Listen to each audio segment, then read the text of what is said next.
Folks, it is Friday. It is an amazing Friday in Columbus, Ohio. And I don't want to get too far ahead of things, but this is the last weekend without Ohio State football. And I could not be more excited. Welcome to the Austin and Birm Show. It is Freaky Friday. It is a mailbag edition. You think, shouldn't we be doing bold predictions for the season? Yeah, we're going to. That's going to happen on Monday. And then guess what? Later on Monday, we're going to be at Roosters for the live show. It's a fun, casual conversation. And then it's fully game week. Birm, Ohio State, Texas. On Tuesday, we'll have a Ryan Day press conference. On Wednesday, we'll talk to the Buckeyes. It's going to be awesome. We made it. I said I wasn't going to get ahead of myself. I feel like we're already there. We made it. College football's here. College football does start on Saturday, for those wondering. 5 week 0 games, including an absolute banger over across the pond as banger State and Kansas after State. banger. Banger. How many games on Saturday will you watch? Or because this is the conundrum we run into at people in our business is that A, I want to watch sports. B, it's the last Saturday before the Ohio State football season begins, and therefore the wife and the children have an idea that I'm supposed to spend it with them. So the question is, how do you find that balance? And in a mailbag edition of Freaky Friday on the Austin and Birm Show on The Beat, that is perhaps the biggest question that we need to just figure out. We didn't get asked that question by anybody sending in messages to the Austin and Birm Show at gmail.com, but that is the most important question. Like, how the hell are we supposed to watch football this weekend when the family wants to spend time with you? Is this the adult tour? I don't think you can say that. I can say whatever the hell I want. So here we go. Saturday, Kansas State, Iowa State. That's the opener. Then you've got Idaho State and UNLV. Okay, so you get to watch. Not going to watch them. Well, you don't want to see what system Logan George came from? You don't want to see Mike Seleni leading the the UNLV running Rebs with Dan Mullen as their new head coach and Alex Orji at quarterback. That's going to be a fun team. Then you got Fresno State and Kansas. And Corey Dennis out there. Then you got Sam Houston in Western Kentucky, Stanford and Hawaii. Like, what a day. What a weekend. Football is here. It's time for one more off-season mailbag. And I think we may as well just get it going right now. So because of what you mentioned, wife and child for me, the Columbus Crew are at home. Probably the last game I can go to this season as a season ticket holder because of the strange insistence on playing these games at the same time as I have to work on Saturdays and in the evenings, which I guess theoretically would allow me to go because so many of these games are at noon, but that's beside the point. I probably won't. I want to watch the first game in Dublin. I don't know if I'll watch all of it, to be completely honest with you. So over under a half, I'm going to try to hit the over. Boy, that's disappointing. I'm going to say it is, but I cover Ohio State, so I'm not going to miss any of those. Will 2.5 games over under for me is where I'm at. Certainly will watch the entirety of Iowa State, Kansas State. I expect to watch Idaho State and UNLV. And then the problem is there's a quagmire where the Kansas game, the Western Kentucky game, and the Stanford game are all basically played at the same time. So you're saying that Angie wants to hang out with you on Saturday, but you're not going to do it unless she's watching college football.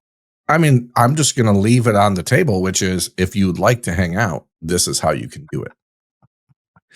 Yeah, I don't know. It's not because the problem is that hangout for her typically involves let's pull weeds or let's go. And I'm like, that's not hanging out. And I'm not physically in a position where I'm going to be doing a lot of movement thanks to the ankle stuff that's going on. So it has to be a very low key, low movement couple of days. And so what better way to do that than to watch football? Okay. Well, I guess that's my mailbag question for you. What is the availability report for Birm? We'll find out next week. There's no availability report until game day. Oh, yeah. We don't talk about injuries here. That makes sense. I should be used to that by now. All right. Let's mailbag. The mailbag is open. This comes from Aaron. And by the way, I didn't have an advanced look at these. Birm selected them from the Austin and Birm Show at gmail.com account. Feel free to continue to send those in to us. We'll try and find other ways to incorporate those questions into shows throughout the year. But Aaron would like to know, who are your 2 or 3 impact players Ohio State needs to step up to beat Texas? Let's take Julian Sayin and Jeremiah Smith off the board. That's fair. I think we'd probably then have to take Caleb Downs off the board for the sake of fairness. Which is hard because Caleb Downs has to be the absolute best version of Caleb. He saved at least 2 touchdowns against Texas in the Cotton Bowl. And so I think you need to have that kind of day out of him again, but let's remove him. You're right. Let's go alternating choices so as to not stack up, because a lot of the guys are the same, right? So who's number 1 for you? So it also goes without saying that Edric Houston and Caden McDonald have to be dominant, right? Ohio State's going to have to be really good in the trenches to win this game. Both the Buckeyes and Longhorns have made their hay in recruiting and built their programs up front, and that's how you compete for championships. I think that those are fairly obvious. So I'll actually slide out to the edge where we haven't spent maybe as much time as we should have on the pass rushers and the defensive ends. And again, this is a starter, so it might be in the category of no-brainer, but this is the opportunity for Kenyatta Jackson that he has been waiting for. And how did that Cotton Bowl end, Birm? Do you recall the play that clinched it? I believe it was Jack Sawyer whipping an offensive lineman from Texas to destroy Quinn Ewers, forcing a fumble, thus picking up the fumble and therefore returning it for a touchdown and ending the game. So despite this notion that Arch Manning is God's gift to quarterback play and is going to be a finished product on day one going into the horseshoe, I don't necessarily buy into all that, but even if he is, you have to pressure him if you're Ohio State. Kenyatta Jackson has spent 3+ years waiting for a chance to do exactly that on a day in, day out, play out basis for the Buckeyes. This needs to be the best version of him. It's a showcase. There's going to be, probably 3,000 scouts, general managers, NFL coaches watching this game and getting a jump start on their scouts for the NFL draft. This is going to be an opportunity in every single way for Kenyatta Jackson, and the Buckeyes need him to be the version that they expect him to be to win this game. It's going to be KJ. Yeah, they need a pass rush. They need outside pass rush. They need guys who are going to affect the pocket. It starts up the middle, but clearly there's a difference when you get pass rush and it happens quickly like Kenyatta Jackson can do. Now, the asterisk here is that the difference between Texas last year and Texas this year is that Arch Manning is certainly more mobile than Quinn Ewers. So it means that Sonny Styles, wearing the Blocko, being the full-time leader of the linebacker unit, he cannot be the missed tackle version of Sonny Styles. So to me, he's number 1.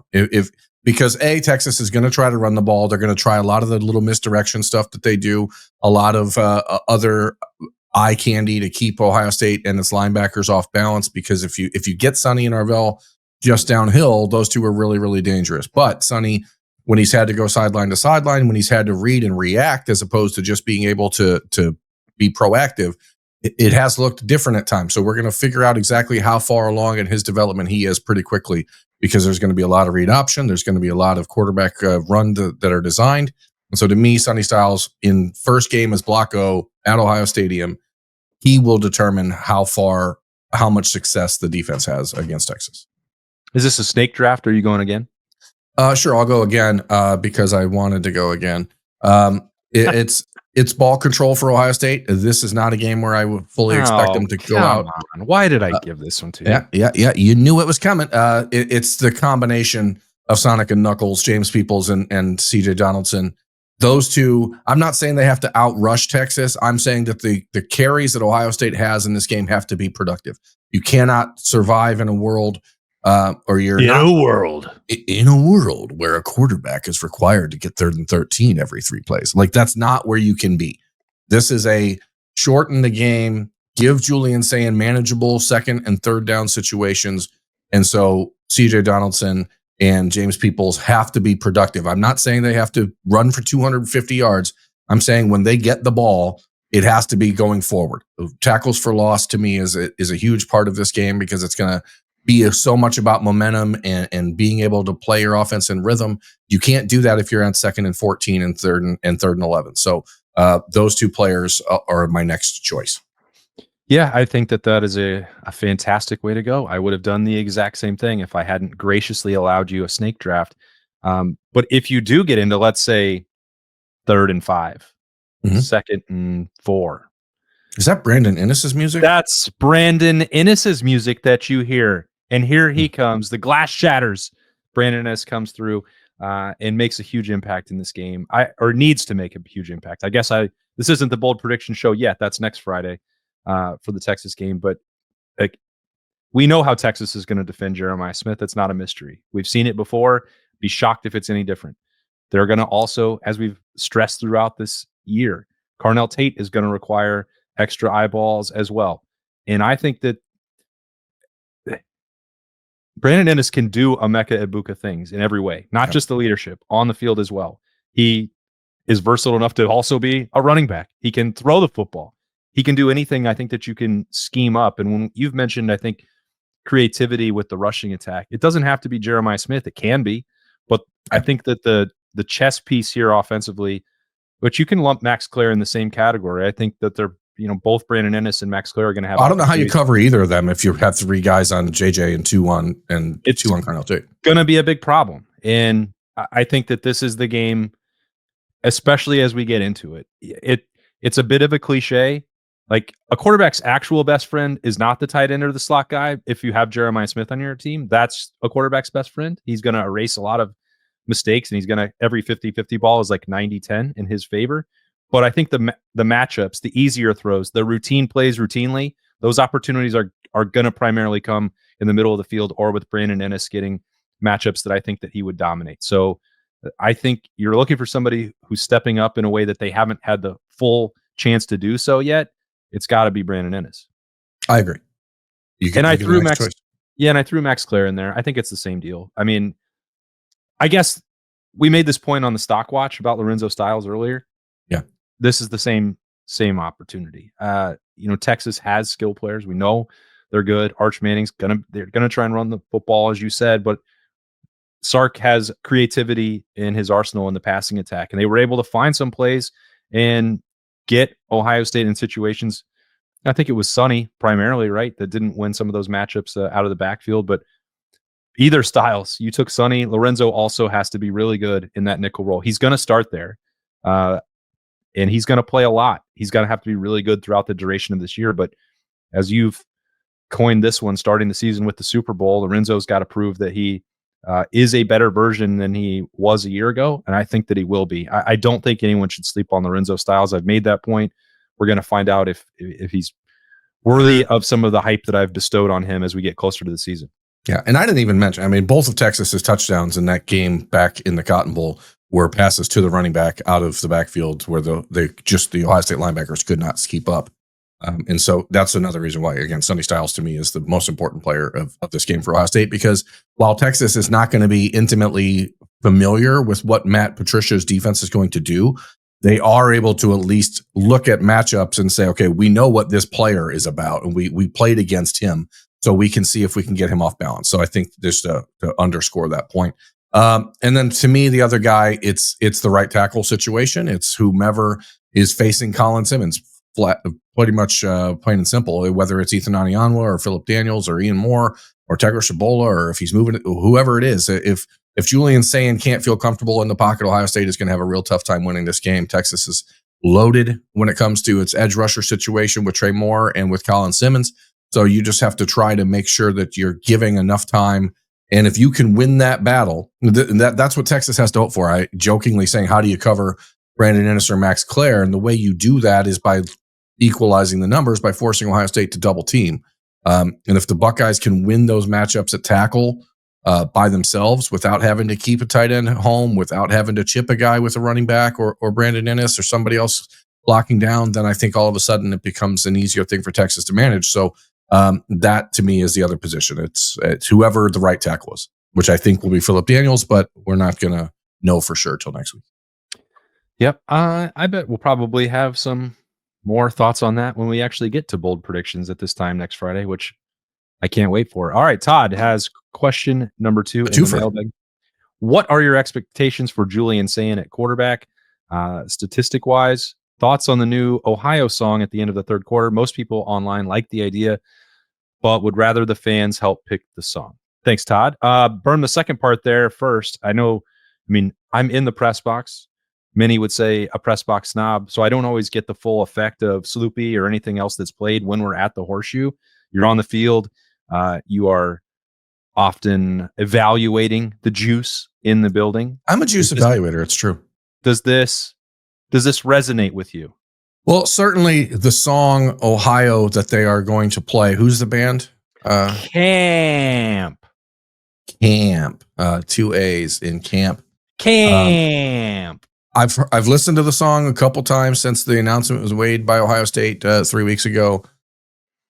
I don't particularly care for it, if I'm being honest. I understand the vibe they're going for, kind of the home style, homey vibe. It's very similar to what Oregon does with the Matt, the song by Matt, whatever his name is out there, Coming Home, or you know what I'm talking about. Matt, whatever his name is. He's actually, I like his music, but his name is escaping me.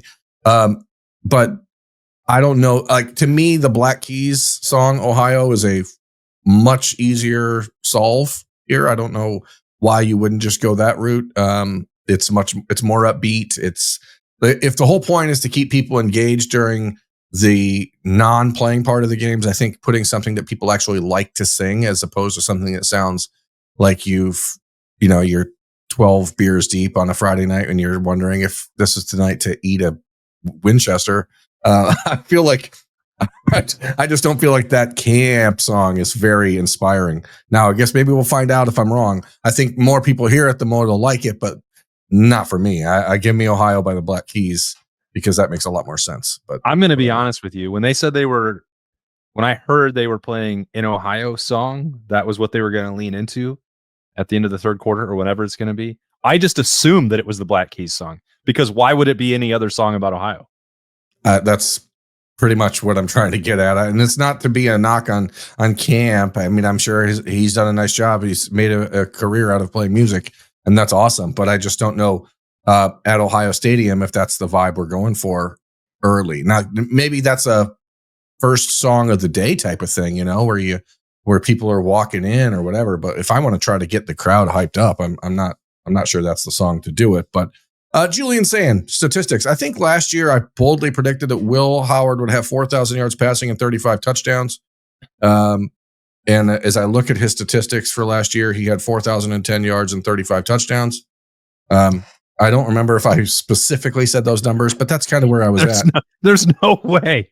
I think I said 4,010 yards and 35 touchdowns. I'll have to go back, and I'm sure there's people out there who clip every video we make that are just holding on to those things. Good thing Jeremiah went down after that 56-yard catch. Yeah.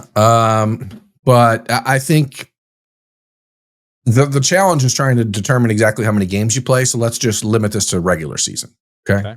So 12 regular season games. Give me 3,100 yards and 28 passing touchdowns for Julian Sayin. Give me 7 interceptions.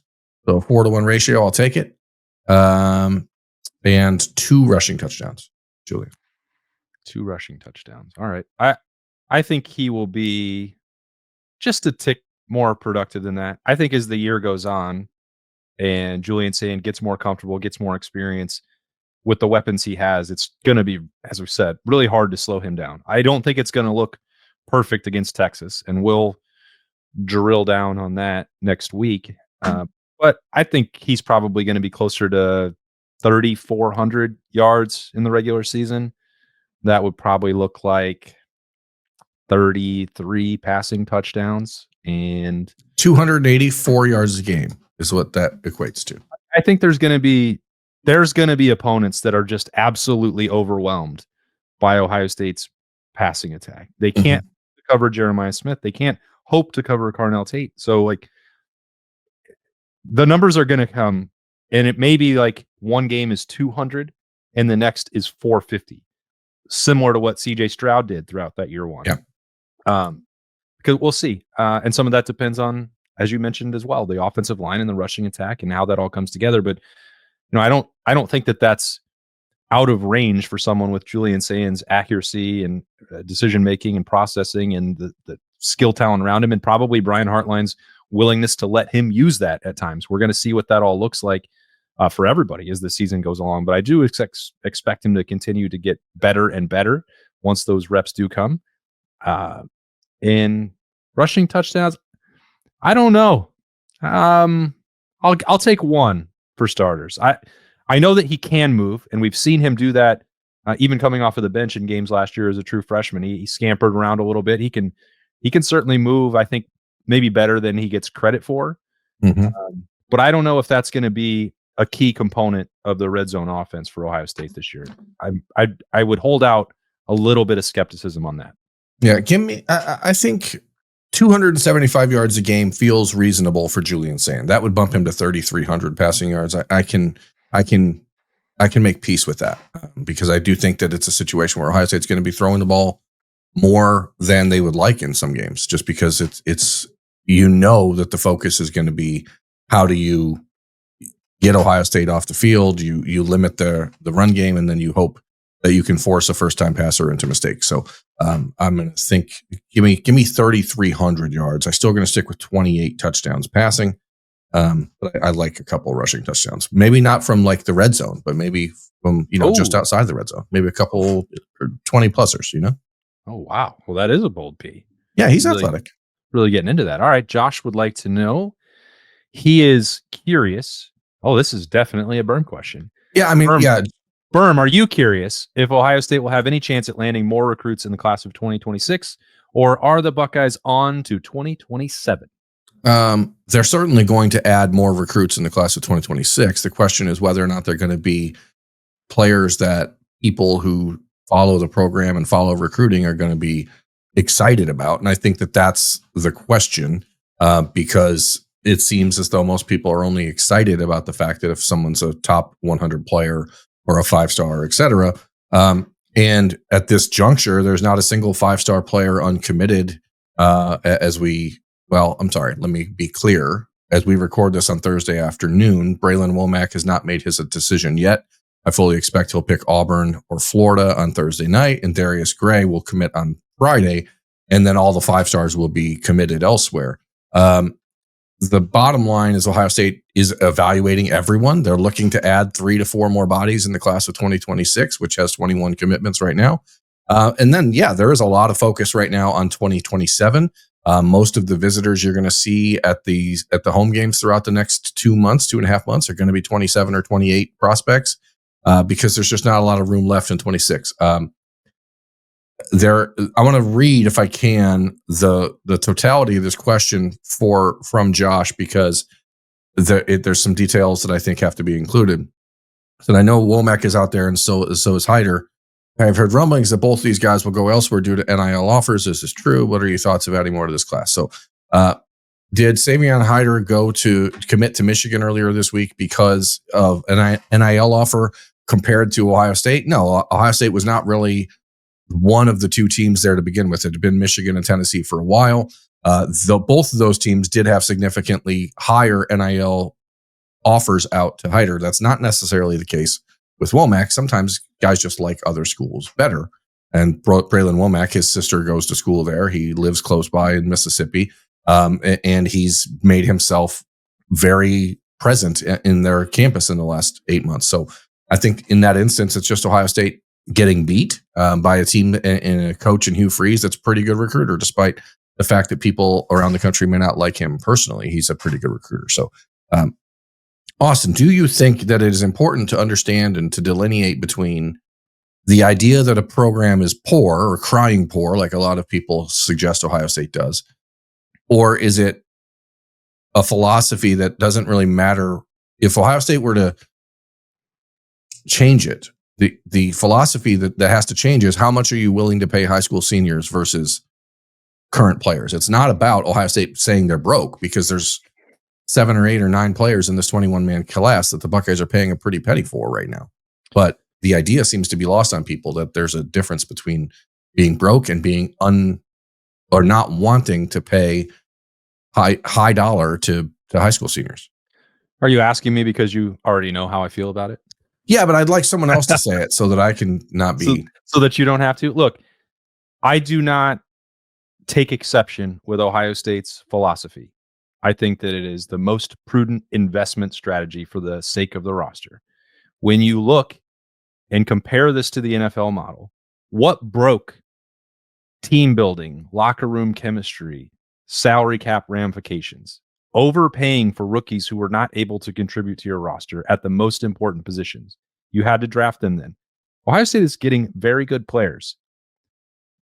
If they lose occasionally on some 5-stars because they're unwilling to pay what more desperate programs are offering, and again, there may well be a difference at some point between what they're offering and what they're capable of paying.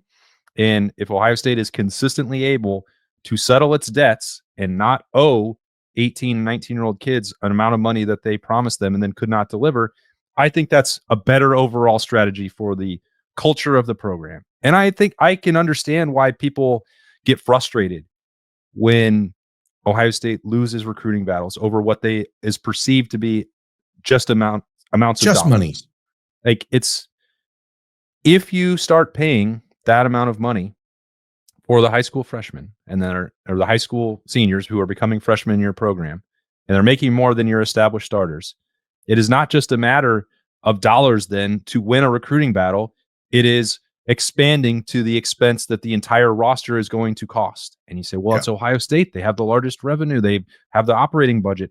Just pay the players. It is not that simple, especially, well, ignore the rules. Okay, that's the next counter argument that we're going to hear to that, right?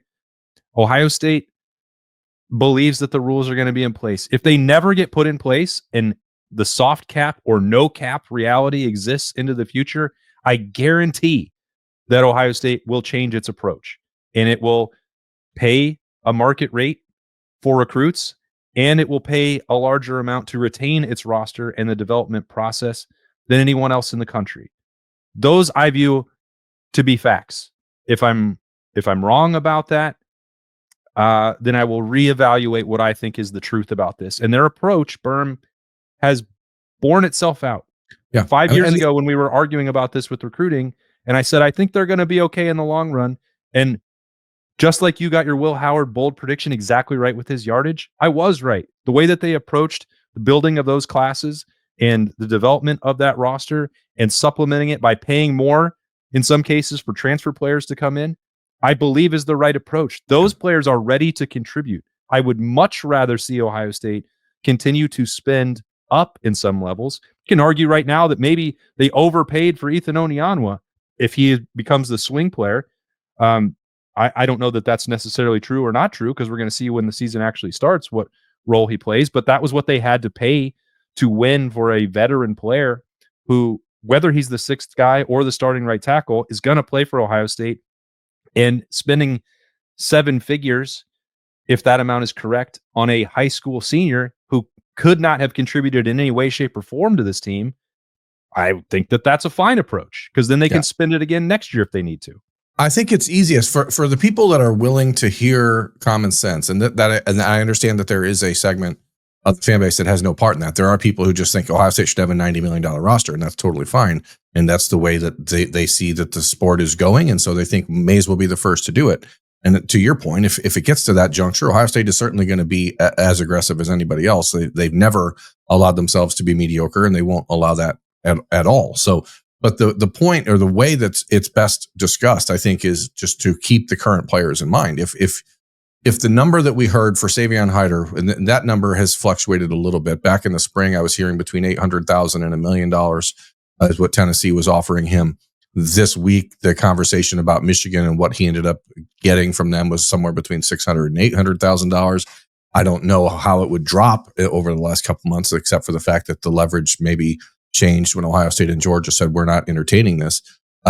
But the reality is, whatever that number is, if it's $800,000 a year, then next year that means you have to pay James Peoples more than that again. And then you have to pay Bo Jackson more than that. And then you have to have conversations with Isaiah West and Sam Williams-Dixon and Terrell Rogers. And I can understand that there's people who say, well, if you're talking about the current iteration of NIL and recruiting like it's the NFL draft, which is something that Mark Pantoni talked about on our show 3 weeks ago, then maybe it's time to stop thinking about having 85 Ohio State NFL ready players and understand that maybe you're only going to have 53 or 56 or 60. So, I think that there's an argument that people are going to walk themselves into eventually to say, well, hey, who cares? If we only have 2 really good running backs, that's fine.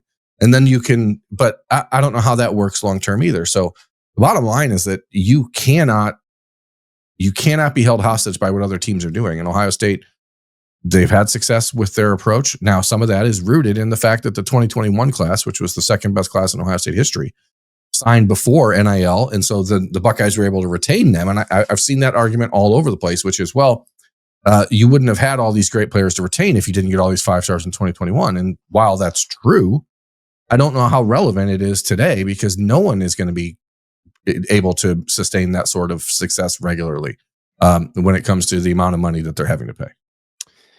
Yeah, I mean, something tells me that we won't be the last time that we have that conversation, but probably not. Next question. It's a good one to have. Ooh, it's a long one. It's Ryan, and he's got some thoughts that he is expecting a lot of the big nickel package against Texas with Caleb Downs in that role. Last season, Texas led the country in passes at or behind the line of scrimmage, and Steve Sarkisian is famous for his eye candy motion screen game. And they love doing it in 12 personnel. At the same time, Arch has a much bigger arm and they have elite speed on the outside. He is anticipating Sark trying to lull the secondary to focus on coming up to stop the screens, then taking a big shot or 2 deep. Wanted to get your thoughts on what we've seen or heard on Jalen McLean and Malik Hartford's coverage ability, as this will be big. Thank you for a very well thought out and informational mailbag submission from Ryan. That's good analysis. That's good stuff. So at the end there, it gets to McLean and Malik Hartford and their impact here. I wanted to know about that big nickel stuff with Matt Patricia earlier in the week, Birm. I asked him on Monday because I know that it is not as simple as, hey, can you just count up the number of times you want to use this? And like, what's the likelihood? Because it is going to be, we've talked about adjusting our mentality and different depth charts and different game plans and different schemes every single week. And I don't know that Texas's personnel is what exactly fits the description for using Caleb Downs at the big nickel. I could be wrong about that, but I think that this is a game that favors Lorenzo Styles in that role. But again, if it becomes a 12 personnel game, then Caleb Downs, I think, would almost certainly be closer to the line of scrimmage because he has to be. But then from what I've heard from the other 2 guys, Jalen McLean can do some of that stuff that's more in the box related, and Malik Hartford's done some really impressive stuff in like the center field free ranging pass coverage role.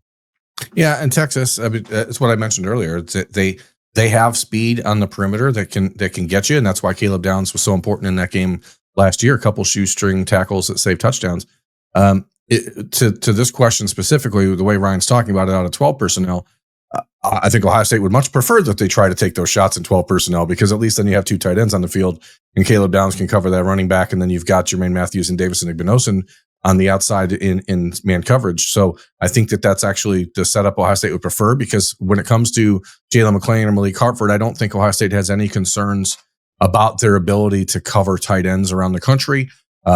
Especially if you look at Texas's roster, it's an interesting group of tight ends. Will Randall's back and he's did a nice job, and they've got Jack Endries and Jordan Washington, a couple of those guys, but they don't have Gunnar Helm or someone like that that's a real game wrecker, pass catching tight end, at least not that we're aware of at this point. So I think the challenge for Ohio State is going to be, how do you cover the running back, and how do you stop the quick hitters to Ryan Wingo, the misdirections, the stuff like that, because that's where, if Caleb Downs is not close to the line of scrimmage, that's when you have the opportunity to really, I think, get beat and give up some big plays. So when it comes to just sheer athleticism and guys on the outside, I don't think that Ohio State really fears Ryan Wingo or any of the other Texas receivers, as far as like, it's not like Evan Stewart or someone last year at Oregon. I don't expect somebody to have that type of game, but Texas, their entire game plan on next Saturday has to be to protect Arch Manning and do whatever they have to do to get the ball out of his hand quickly. So I think the point of this question is right on.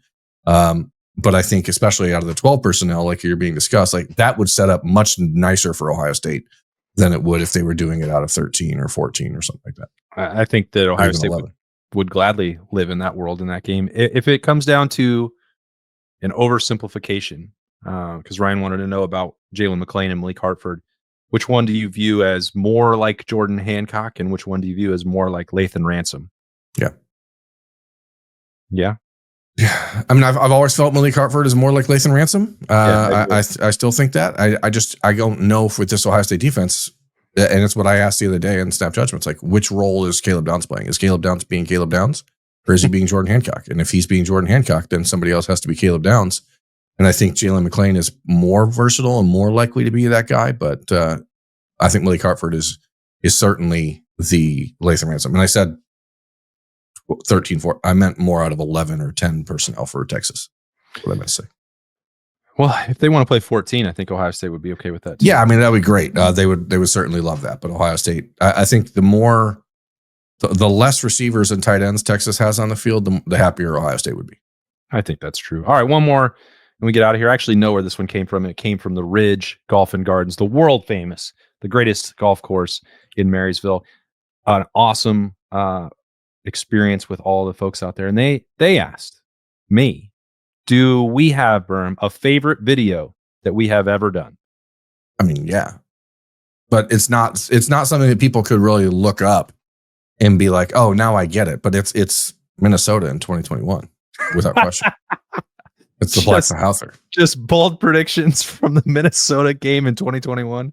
Yeah, that was the most fun we've ever had. There was tell them why. Tell them why. So for some reason that night when we got to Minnesota, we walked into the stadium there, beautiful stadium, really awesome environment, and they had the Black Panther. That was like when Black Panther 2 was coming out, or maybe the first I don't know. It was the second. And obviously Minnesota is the Golden Gophers, and so they were trying to lean into the Black Panther hysteria that was out, and they had dressed up Goldie as a panther, and the screen was calling him the Black Panther, and we were like, "What the hell is the Black Panther?" So that really informed the entire video, and then there were cheerleaders who were involved and trying to figure out how we got out of the stadium. It was just a lot of fun. I'm not sure if that's what this question means, but to me, that's one that will always stick in my head. Is like, man, that was a good time. We had a lot of fun. My favorite series that we've done, I think I really liked the work we did over at Fairway Columbus with the Buck 9 series, getting the guys on the team an opportunity to play some golf and to chat a little more informally. I think anything where we can really get to know the guys as people, as opposed to just picking their brains about football stuff is where my preference is. I think the most specific video produced, the Notebook is my favorite thing to do generally. And then the best one, in my opinion, or maybe the most enjoyable, was pretty recent. And it was after the win over Texas the last time in the Cotton Bowl. The media setup for that game and the way the post game works was, I think, ideal for the Notebook, because they not just here's where the interviews were going to be, here's where the locker room is, but they also designated a part of the field where all the families got to come down. That game was, and we've heard a number of Ohio State players talk about, and coaching, and Ryan Day say, well, they knew they were going to win the national championship after Scoop and Sawyer, and the confidence they had after beating Texas. They knew what that one was. And you could tell a lot of the emotions. I feel like Ohio State celebrated that win in some ways more passionately than they did the national championship win over Notre Dame. I think once they got over that hump in that test, in that environment, there was just an unwavering belief that they would win the next game. And so having the families down there on the field, the way the locker room was set up, where everyone had to go across AT&T Stadium, walk across the field to get to where the buses were, opened up some opportunities to talk to a lot of different players, coaches, family members. And what I like about the Notebook in that setting, which is especially in the postseason, it's away from the horseshoe, away from some of the time demands and getting home or getting out to there's everyone just kind of drinks in the moment and hangs out. And you don't have to get to the bus right away. We just accomplished something great, and they want to talk about it. They talk about it with us, and we're fortunate that we're able to tell those stories, because I love it when the players and coaches realize that this is something that is never going to happen again, and you want to have some sort of memory of that. And that sounds like maybe overly sentimental, and maybe nobody actually goes back and rewatches it. But like, you want to have a record of what you've accomplished, and talking about it and explaining it in that moment. You can't really go back and do that again. So I remember that Jim game Knowles, specifically, the Sawyer family, Jim Knowles. Yeah, like Jim Knowles talking about in real time what they did in that series. The goal line stand was like awesome, because like the coaches and stuff might recount that later, and they'll have a lot of them have that photographic memory. The players and stuff, that emotion, you're never going to feel it again in that exact same way. And that the we get to capture some of that, I think, is like, it's my favorite thing. And I think that that's one of the better and longer episodes of The Notebook that we've ever done. I agree. It is a really fun series. And again, I think it goes back to the same principle, though, which is when we have an opportunity to talk to people in a unfiltered type of way, and really get a chance to just know what makes them tick. And we see it. There's a moment after games, especially when there's like an exhale from everyone, and especially after a big win. And that's when you get people at their most authentic. And I think that's the goal. If you're making a good video, that's the goal. I'm not going to let you do this, Austin. We have one more question. We've already gone over 40 minutes. We have one more question. We have to take this one. Oh, okay. All right. Because I hadn't read them all. And I'm annoyed with Kyle here for coming up with something that I absolutely should have. Can we please start calling him Lambo Jackson? I mean, come on, he's a running back. This is a layup. His name is Lamar Bo Jackson. Yeah. So it's not even a question. It's just a simple statement. Yeah, but I think Kyle deserves. Look, we're all aware of how popular and respected and loved the Texas Tornado nickname is. It is, if we have one debatable job, we all know how loved the Texas Tornado nickname is. If the Austin and Birm show has one thing that we can achieve in the run of this program, however long this one lasts, it's that we should be able to properly nickname the young people donning the scarlet and gray, and Lambo Jackson is pretty good. It is good. Kudos to Kyle for that one. He went crushed right to the heart of it. Just like, what more can you add to it? No notes. Perfection. You did it, Kyle. You know what? Here's the thing. It's Friday. We have already said we're going to do a season-long bold predictions episode on Monday of The Beat. You guys have been great, America, at bringing in questions for the mailbag. So why don't you send in your bold P's? And we'll read 3 or 4 of them on the show from the fan base, so people can get a sense of what you're feeling and not just what we're thinking. Again, this is season-long, big picture bold P's. So whatever it is, send in 1 or 2, and let's see if, maybe you'll inspire us. Maybe I'll steal one of yours. It's possible. You'll definitely do that. I don't think there's any question. I'll try and keep him honest, America, and that one person in France, whoever you are. Oui. Thank you for spending another week with us on the Austin and Birm show. Guess what? Next week, it is time for Ohio State and Texas. So full week, we are going to be at Roosters on Monday. The live show is back, baby. Season-long bold P's on The Beat on Monday morning. Tuesday, Ryan Day press conference. Talking Tuesday with Adam King to get ready for that. Wednesday, Stonks. Wednesday, Snap Judgments. Thursday, I'll come up with a few things that we can talk about on Thursday. And Friday, in addition to bold P's for the Texas game, Birm and I will be hanging out along with a bunch of other 97.1 The Fan folks at the O on Lane. I believe that's going to be 2:30. We'll try and get some more details, and we'll try and figure out what exactly we're going to talk about. But that will be the eve of the season, and I know that you all can't wait for it. We can't either. Have a fantastic- And if you can figure out, America, what the hell the Black Behouther is, let us know. Well, the cheerleader told you. If anybody has insight into PJ Fleck's mind, let us know. I think you and I have more insight in PJ Fleck's mind and mentality with that Diet Pepsi and Sierra Mist than any other person on walking this earth. But it was a wild turn. Yep, sure was. But thanks for watching, though. We appreciate all of you. Have a fantastic weekend. We will talk to you on Monday. See ya.